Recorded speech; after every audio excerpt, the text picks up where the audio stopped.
해마다 이맘때면 겨울이 오기 전에라고 하는 제목으로 설교를 해오고 있습니다. 어제가 입동이었기 때문에 좀 뒤늦은 감도 있습니다만 입동은 아직 완전한 겨울이라고 할 수 없기 때문에 오늘 이 설교를 하는 게 좋겠다 싶어서 사실은 넷째 주에 하려고 준비를 했다가 오늘 설교하고 급작히 맞바꾸게 되었습니다. 사도 바울은 그의 선교 말기에 로마에서 2번이나 감옥에 갇히게 됩니다.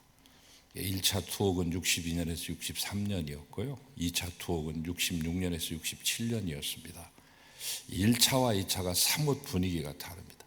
1차는 그냥 가택연금 수준이고 여러 사람들에게 면회도 자유롭게 가능했는데 2차 때 투옥되고 보니까 당시에 로마의 황제였던 네로가 마치 사이코패스처럼 소시오패스처럼 미치광이가 되어서 날뛰는데 특별히 예수 믿는 사람들을 곱게 보지 않아 가지고 잡아 죽이기 시작합니다. 거의 광란에 가까웠습니다. 그때 감옥에 갇혔기 때문에 사도 바울이 직감한 겁니다. 내 삶이 얼마 남지 않았구나 라고 하는 것을 예감하게 된 것이죠.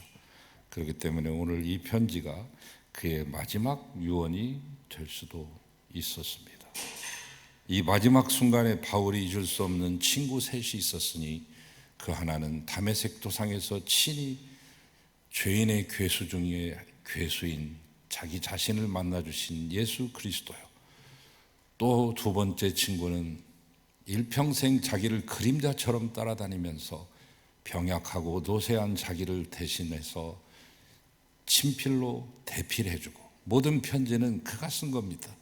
그리고 그의 직업이 의사인지라 자기의 이 병환을 돌봐주었던 의사 누가, 사도행전과 누가복음을 쓴 그 누가가 두 번째 친구입니다.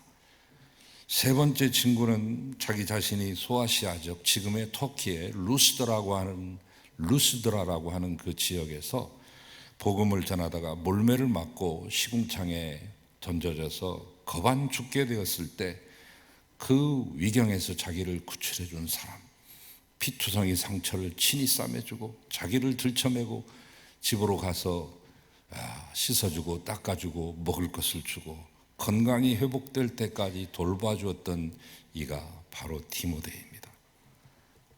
그러나 수말리 타향 로마의 감옥에서 처형을 기다리는 그 순간 예수 그리스도와 누가는 자기 곁에 있었지만 유독 디모데만이 자기 곁에 없었습니다.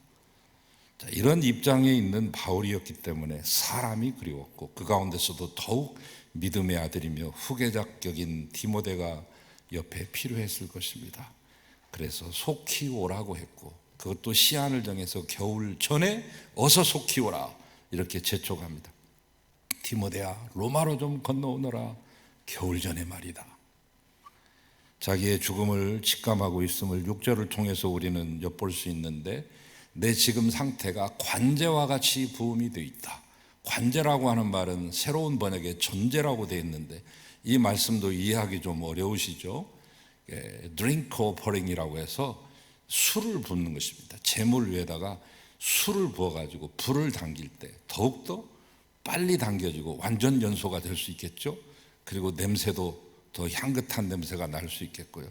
재물 위에 술을 부어놓고 제사를 드릴 만반의 준비를 끝냈다라고 하는 표현을 관제와 같이 또는 전제와 같이 부음이 되었다 이렇게 표현하고 있는데 이미 순교를 각오했다는 말이죠.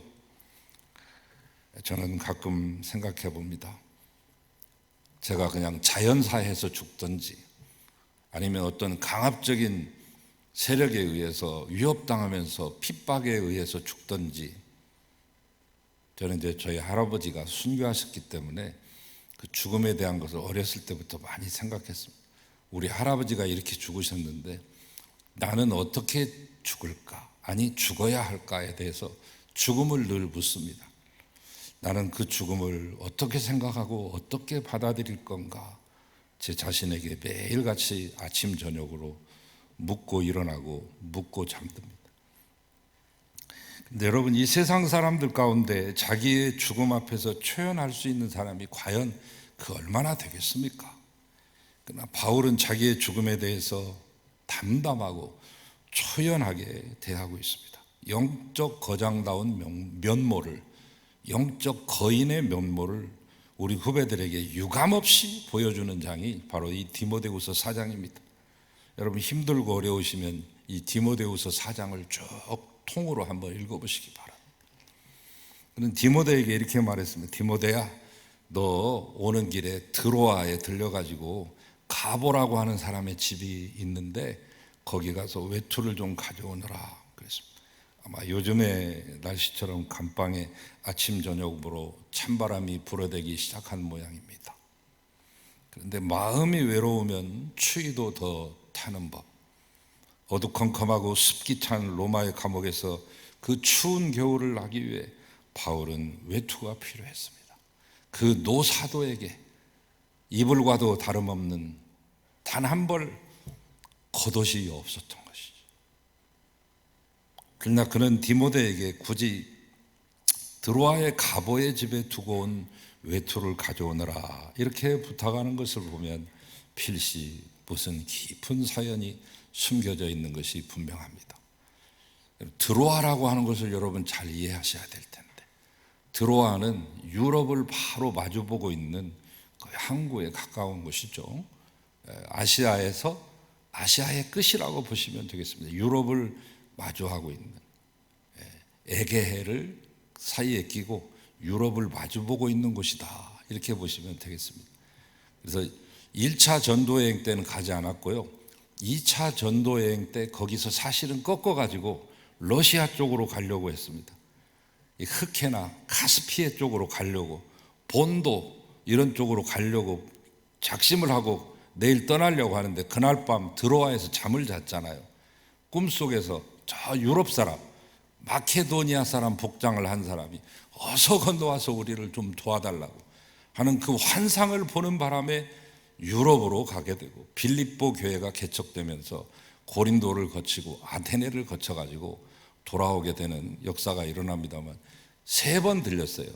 2차 전도여행 때 거기서 행로를 틀을 때 한 번, 그다음 3차 전도여행 때 가면서 한 번, 돌아오면서 한 번.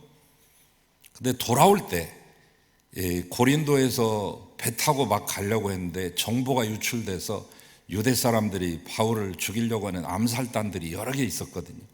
암살단들, 자객단들이 많았기 때문에 배로 바로 가지 않고 북쪽으로 휙 올라가가지고 남에서 북으로 치고 올라가서 마케도니아 가가지고 마케도니아에서 이 드로아로 가는 겁니다. 근데 마케도니아에서 선교 일행들을 모두 먼저 건너보냈습니다. 마치 야복강가에서 1소대, 2소대, 3소대 나눠가지고 다 먼저 보낸 야곱과 같이, 그리고 자기 혼자 딸랑 갑니다. 예루살렘까지 가려고 하면 50일이 남았습니다. 오순절인데 50일이 남았습니다. 시간이 촉박한데 먼저 일행을 드로아에 보내놓고 자기는 5일 뒤 45일째 되던 해 그곳에 오게 됩니다. 5일째 되던 날에, 그러니까 이 드로아라고 들어갈 때는 혼자 들어갔습니다. 그 먼 길을 혼자 생각하면서 뭘 생각했는지 여러분이 상상해 보시기 바랍니다만, 거기 가고 7일을 머물렀습니다. 7일을 머무는 동안 유두고라고 하는 청년이 3층 누락에서 떨어져 가지고 죽었는데 그걸 소생시켜 살리는 역사가 일어나는 곳이죠. 보통 인연이 아닙니다. 그리고 이 드로아에서 아소로 장소로 옮길 때도 제자들을 먼저 다 보내고 선교팀 다 보내고 자기 혼자 또 길을 아소를 향해 갔던, 드로아에 들어갈 때도 혼자 걸었고 드로아에서 아소로 갈 때도 혼자 걸었던 그 지역. 그 고린도후서 2장 12절에서는 이 바울이 뭐라고 했는 거니, 내가 이 드로아에서 열린 문을 보았다. 오픈 도어, 열린 문을 본 장소가 드로아다. 오죽 그 사람들이 말씀을 사모했으면 밤늦게까지 잠자는 시간에 그 새벽녘까지 등불 호롱불 켜놓고 말씀을 들려달라고 해가지고 그 말씀 듣다가 유두고가 워낙 졸음이 와서 그 청년이, 쌩쌩한 청년이 떨어졌겠어요. 말씀을 사모하는 그런 교회였고, 거기에 있는 동안에 이 바보의 집에서 머물렀던 것이죠. 그래서 아마 그 옷에 대한 여러 가지 사연이 있을 수 있습니다. 여러분도 추억 어린 빛바린 옷 한 벌쯤은 여러분의 옷장에 간직하고 계실 거 아니에요. 우리나라 장례 예법은 그 시신에다가 베옷을 입힙니다. 전통도 중요하긴 하지만 꼭 그래야 될 필요가 있을까요? 꼭 안동 베옷을 입혀야 될 필요가 있을까요? 안동 베옷에다가 금칠해가지고 1,000만 원짜리 돌아가신 양반에게 꼭 그 베옷을 입혀야만 효자는 아니죠. 서양에서는 입고 싶은 옷을 입습니다. 입던 옷도 입힙니다. 평소에 본인이 좋아했던 그 옷을 입혀드리기도 합니다. 외투를 갖다 달라고 하는 부탁은 추위를 이겨내겠다고 하는 그 결심도 있었죠. 오늘까지도 그냥 외투 없이 잤는데 굳이 외투 없이 내일이라고 못 견디겠습니까? 여기는 아마 자기의 죽음을 준비한 것은 아닐까. 추운 겨울을 보내며 외투에 담겨진 이 드로아 교우들의 사랑을 기억하고 그 핏자국을 바라보면서 주님 앞에 나아가려고 하는 죽음 준비의 그 첫 단계는 아니었을까요? 그리고 바울은 그 외투와 함께 책을 갖다 달라고 합니다. 필시 양피지로 쓴 책이었을 겁니다. 고가입니다. 파피루스에 쓴 것도 고가이지만 양피지는 무거울 뿐만 아니라 고가이기도 하죠. 귀중한 책이죠. 아마 구약 성서일 수도 있고 혹은 복음서의 일부일 수도 있겠습니다. 이미 마가복음이 먼저 나왔어요. 이 66년, 67년 이전에 거의 이미 십수년 전에 마가복음이 먼저 나왔다고요. 그러니까 마가복음일 수도 있습니다. 그러나 여러분, 성경책만을 꼭 읽는 것이 주 목적이겠지만 그러나 거기에는 죽음을 준비하는 그런 일로도 우리가 해석할 수 있습니다.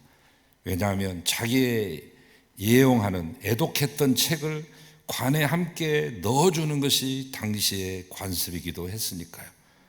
서양에서는 장례식을 뮤잉 서비스라고도 말합니다. 관의 뚜껑을 열어 제껴서 마지막 가시는 님의 모습을 보는 것이 꼭 기독교식이라고 말할 수는 없지만 한번 상상해 보세요. 곱게 옷을 차려입고 화장을 단장을 잘 해준 그 모습 속에서 성경을 딱 가슴에 품고 가는 그 마지막 모습은 떠나보내는 가족들에게 그리고 그것을 지켜보는 모든 조객들에게 적잖은 위로를 선사했을 것입니다. 그러나 무엇보다도 바울이 원했던 것은 옷보다, 그 책보다 그 옷과 책을 가져오는 디모데 그 자신입니다. 겨울 되면 지중해 항해 사령이 매우 어렵기 때문이죠. 당시 지중해 연안은 겨울이 되면 얼어붙었어요. 접안을 할 수가 없어요. 요즘처럼 쇠빙선 일본 그 홋카이도에 가면 쇠빙선이 쫙 얼음을 깨면서 가잖아요. 그 호숫가를 쫙 깨면서 가는 얼음 뿌드득 뿌드득 부서지는 그 소리 듣는 맛도 있습니다만 쇠빙선이 있는 것도 아니고 철선은 없고 다 목선이었죠. 겨울 되면 얼어붙어서 접안할 수 없기 때문에 배가 운행하지 못하기 때문에 지금 오지 않으면 살아서 다시는 보지 못하리라고 생각했기에 겨울전이라고 하는 단서를 붙입니다. 오늘 본문에 겨울전에 어서 오라고 하는 말씀은 비단 디모데에게뿐만 아니라 이 말씀을 듣는 오늘을 사는 우리들에게 뭔가를 많이 생각나게 해주고 또 어떤 촉박감 같은 것을 느끼게 해주는 단어입니다. 겨울전. 비단 계절적인 겨울뿐만 아니라 인생의 다른 여러 측면의 겨울들을 연상케 해줍니다. 계절의 겨울, 우리네 삶의 겨울, 그리고 이 역사의 겨울. 먼저 계절의 겨울을 만나봅니다. 봄 지나면 여름, 여름 지나면 가을, 가을 지나면 겨울, 겨울 지나면 또 봄. 이것은 자연이 갈라놓을 수 없는 하나님이 만들어 놓으신 어쩔 수 없는 계절의 철칙이요 법칙입니다.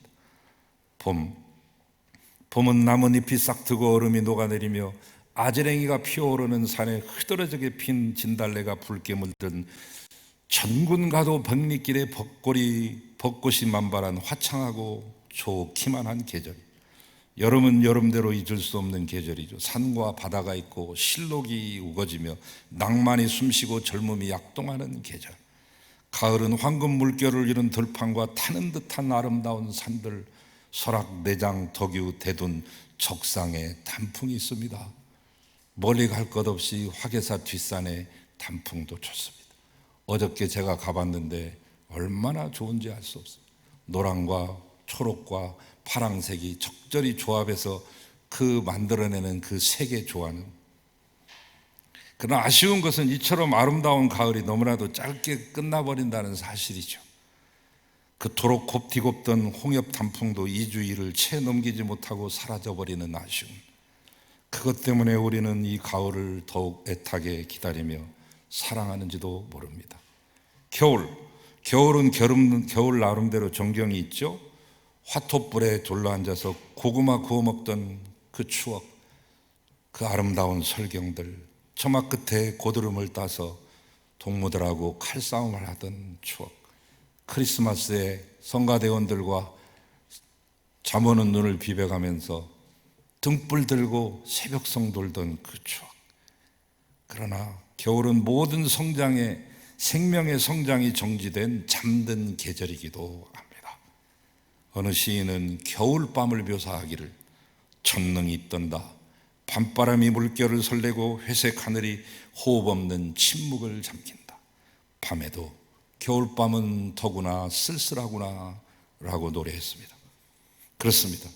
겨울은 매섭게 추울 뿐만 아니라 침묵에 잠긴 고독의 계절이며 쓸쓸한 죽음과 같은 계절이라는 말이죠.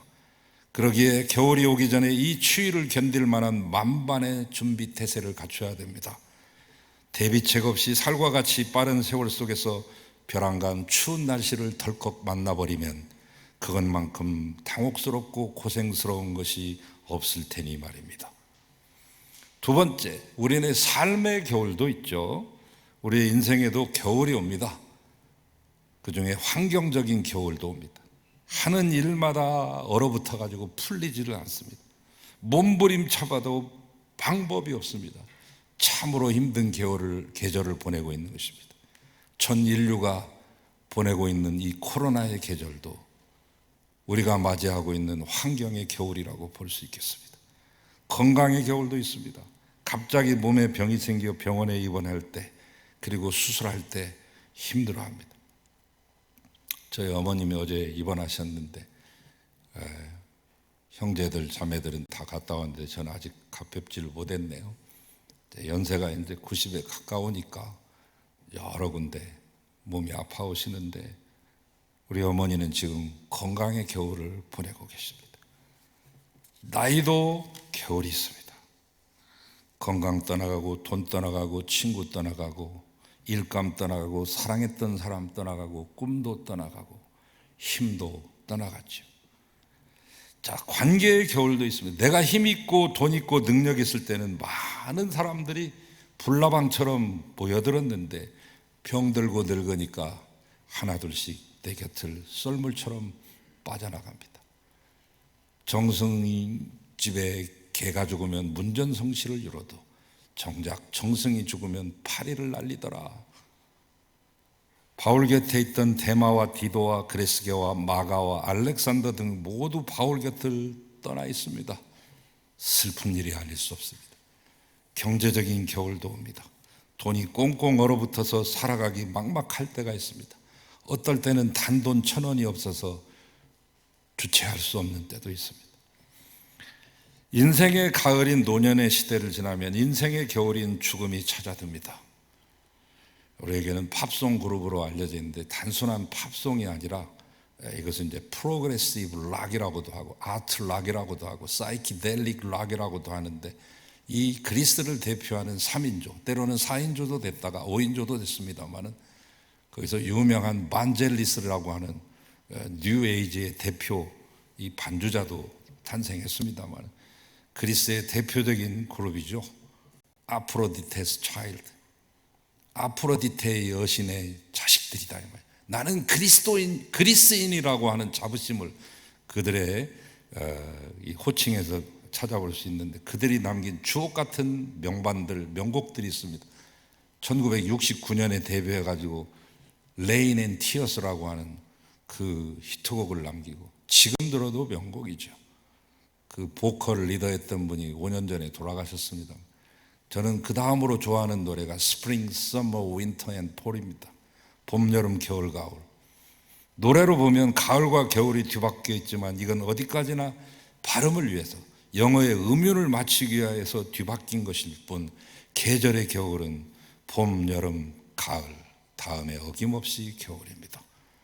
10월 달에 이상기후로 인해서 잠시 벚꽃이 피기도 하는 기현상이 발생하기도 했지만, 그러나 역시 계절은 봄, 여름, 가을, 겨울의 순서를 벗어나지 않습니다. 그렇지만 인생의 겨울, 우리 삶의 겨울은 봄이나 여름에서 바로 겨울로 차례를 무시하고 점프해서 뛰기도 하죠. 죽음에는 남녀노유가 없습니다. 장유, 유서도 존재하지 않습니다. 언제 우리 앞에 인생의 겨울이 닥쳐올는지 우리는 아무도 모릅니다. 우리는 다가오는 계절을 부인할 수 없듯이 다가오는 삶의 겨울을 부인할 수 없습니다. 진시황이 자기가 딸랑 한 5, 6년, 7년 정도만 통치하고 죽을 줄 알았으면 그 병마용, 그 거대한 것을 뭘라고 지하에다가 만들었겠습니까? 언제 우리 앞에 인생의 겨울이 닥쳐올는지 알 수 없습니다. 다가오는 계절을 부인할 수 없듯이 인생의 겨울 또한 부인할 수 없는 것이죠. 인생은 어쩌면 한 걸음 한 걸음 죽음을 향해 나가고 있는 죽음의 행진인 셈이니까요. 그런데 이 인생은 단 한 번밖에 없는 목숨이라는 점에 우리는 유의해야 됩니다. 그래서 인생을 가리켜 일생이라고도 말합니다. 모파상의 여자의 일생도 있고 이미자의 여자의 일생도 있지만 일생입니다. 이생 아닙니다. 2번, 3번 경험할 수 있는 인생이라면 연습 삼아 인생을 살아갈 수도 있지만 인생의 왕복 좌표는 발행되지 않고 원웨이 티켓, 오직 한 번 가는 티켓만이 발행됩니다. 한 번 떠나면 2번 다시 돌아올 수 없는 길. 벚꽃동산이나 갈매기, 세자매 이런 극작품으로 유명한 러시아의 대문호 안톤 체호프가 이런 말을 남깁니다. 아마 좀 나이가 많이 들어서 이제 돌아가시기 직전에 남긴 안타까움인 것 같아요. 이미 살아버린 하나의 인생은 초벌이고 다른 하나가 있다면 얼마나 좋을꼬. 시편에 보면 우리의 연수가 70이요 강건하면 80이라도 그 연수의 자랑은 수고와 슬픔뿐이요 신속히 가니 우리가 날아가니이다. 과연 나의 인생의 시간은 얼마나 남아있을까요? 예전에는 통상적으로 60에서 여러분의 나이를 빼면 여러분이 남은 시간이 되는데 조금 오래 사시다 보니까 80에서 빼기 시작하다가 요새는 한 100에서 빼면은 거의 비슷하거나 또 정확할 수도 있습니다. 오래 사시는 분은 120세도 사시겠지만요. 그러나 여러분 1000년 만년 살지는 않습니다. 나중에 내년에 말하지만 그것은 마치 하루살이가 친구들하고 놀다가 야 내일 만나 하는 거라고 비슷합니다. 여러분 인생이 얼마만큼 남았는지 여러분 알고 계시나요? 하나님 만나는 일에 소홀히 하며 인생의 겨울이 자신과는 상관이 없는 것처럼 살아오셨던 분들도 많으실 겁니다. 그러나 누구에게나 인생의 겨울이 있습니다. 다만 그날과 그때를 모를 뿐. 인생의 겨울이 오는데 순서 가리지 않습니다. 질서 없습니다. 병으로 사고로 이런저런 이유로 먼저 갈 수도 있습니다. 자기의 목숨을 스스로 끊는 경우도 발생합니다. 그러므로 우리는 이 춥고 힘든 이 겨울에 우리의 인생의 겨울을 대비할 수 있는 지혜가 필요합니다. 제가 신학교 재학 시절에 은사님에게 교회 모집하기도록 들은 얘기인데 감리교회 시족격이 되는 잔 웨슬리 목사님은 동료 전도자들에게 늘 준비하고 있어야 될 3가지를 말씀하셨다고 합니다. 이분은 영국 전역을 다 휘젓고 다닌 분이에요. 말 타고 그 나이가 그렇게 많이 드셨어도 승마를 통해서 막 다가닥 달리면서 영국 전역을 말로 다니면서 복음 전파했던 분입니다. 사도 바울이 갔던 그 길 정도 되는 것 같아요. 코스가. 영국 내에서지만 그만큼 구석구석 다녔다는 거예요. 그분이 하셨던 말씀, 하나는 설교 준비, 두 번째 이사 준비, 세 번째 죽음 준비해라. 그렇다면 여러분은 인생의 겨울을 위해 무엇을 준비하고 계십니까? 마지막으로, 계절에도 겨울이 있고 인생에도 겨울이 있다면 역사에도 겨울이 있는 것입니다. 영적인 겨울이라고나 할까요? 이 세상은 하나님의 피조물입니다. 창세기에 보면 하나님께서 이 세상을 시작했다 했습니다. 태초에 하나님이 천지를 시작했다는 거예요. 요이 땡 했습니다. 시작이 있다는 것은 끝이 있습니다. 그래서 그분을 처음이요 나중이며 시작과 끝이요 알파와 오메가라고 하는 까닭이 거기 있습니다. 시작이 있다는 것은 끝을 전제한 말이기 때문에 시작이 있는 것입니다. 끝도 시작도 없이 아득한 사랑의 미로, 최진희의 그 노래가 아니고 끝도 시작도 없는 원도 아니라 직선을 향해서 나아가는 역사입니다. 기독교의 역사관은 직선관입니다. 힌두교나 불교처럼 윤회하는 원으로 서클을 그리는 원형이 아닙니다. 구약성경은 구세주 되시는 예수 그리스도의 강생을 예언한 책이요, 신약성경은 다시 오실 심판주 되시는 예수 그리스도의 재림을 예언한 책입니다. 성경은 분명하게 세상의 종말과 동시에 예수님의 재림을 가리키고 있습니다. 요한계시록 끝부분에 이런 말씀이죠. 이것들을 증거하신 이가 가라사대 내가 진실로 속히 오리라. 재확인하고 재도장 찍고 있습니다. 우주적인 대환란의 때가 가까워지고 있습니다. 어쩌면 인류가 겪고 있는 이 코로나, 코비드19도 그 과정 가운데 하나일 것입니다. 성경에 예언했던 모든 징조가 하나하나 이 역사 속에서 성취되어 가고 있음을 볼 때 우리는 경성하고 준비하지 않으면 안 됩니다. 인류 역사의 모든 것은 다 성경적으로 이루어졌습니다. 이제 남은 것은 하나, 오직 주님의 재림만이 남았을 뿐.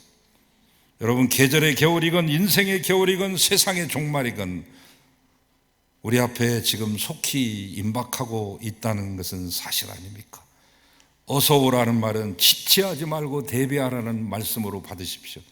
주님은 지금 어서 오라고 말씀하십니다. 저와 여러분, 이 목소리는 사랑과 우정의 목소리입니다. 위로와 사랑의 교제를 많이 나누십시오. 죽기 전에 죽음을 앞둔 수많은 환자들이 공통적으로 남기는 말, 더 많이 사랑하다 갈 거예요. 우리의 사랑과 우정을 갈구하는 부모와 자식들과 친구와 우리의 믿음의 동지들과 불신의 이웃들을 찾아가십시오. 오해를 가지고 살으셨으면 푸시고, 화나는 일이 있으셨으면 회개할 줄도 알고 용서해 줄도 알아야 됩니다. 오해를 풀 수 없는 겨울 오기 전에, 화목할 수 없는 때가 이르기 전에 빨리 회개하고 용서하시고 화목하십시오. 사도 바울은 가정이 없었습니다. 그러나 믿음의 자녀들이 많았습니다. 그로 인하여 구원받은 사람, 그로 인하여 예수 믿게 된 사람, 그로 인하여 생명의 길을 찾은 사람들이 많았습니다. 1차 전도여행, 2차 전도여행, 3차 전도여행, 심지어 죄수의 신분으로 끌려가는 로마로 가는 그 여행까지도 그의 전도여행이 되었고, 66년에서 67년 2차 투옥 후에 다행히 몇 년간 3년 정도 풀려나는 기간이 있었습니다. 그때 노쇠에서 나는 은퇴했으니까 하고 은퇴 선언하고 뒷방 노인네로 앉아 있었던 것이 아니라 마지막 최후의 순간까지 나는 이 길을 떠나리라 하면서 5차 전도여행을 떠나게 됩니다. 그로 인해서 수많은 사람들이 예수님을 믿었습니다. 그 중에서도 이제 죽음을 앞둔 이 시간 믿음의 아들 디모데를 떠올립니다. 나의 믿음의 아들 디모데. 오늘 바로 여러분의 인생의 겨울이라고 하면 내가 생각해낼 수 있는 믿음의 아들, 딸이 몇 분이나 계십니까? 여러분으로 인해 구원받은 사람, 여러분으로 인해 새 사람 된 사람, 여러분을 믿음의 아버지, 믿음의 어머니라고 불러주는 사람이 몇이나 되십니까? 겨울 되면 우리도 바울과 같이 바로 그 사람이 기억날 것입니다. 혈육으로 맺어진 친척과 심지어는 남편과 아내가 아니라 마지막 죽음의 순간에는 내가 심혈을 기울여서 양육한 믿음의 아들, 딸들이 기억날 것입니다. 그들도 나를 생각할 것입니다. 감옥에 홀로 있는 사도 바울은 인간적으로 솔직히 말하면 외로웠습니다. 외투 하나도 없잖아요. 이제는 다 곁을 떠나고 빈털털이 됐다는 거 아닙니까? 외톨배기. 사람들은 자기가 빼먹을 거 없으면 다 떠나는 겁니다. 그러나 지금 비록 자기 곁에는 없지만 믿음의 아들이 있기에 그 아들이 예배소에서 생생하게 목회하고 있고 젊은 청년 목회자지만 힘있게 복음 증거를 하고 있는 그 광경을 떠오르며 흐뭇하고 더 이상 외롭지 않습니다. 바울, 그는 이제 최종 결승점에 서 있습니다. 앞에 있는 상급만을 바라보며 행복했습니다. 용서와 화목도 다 이뤘습니다.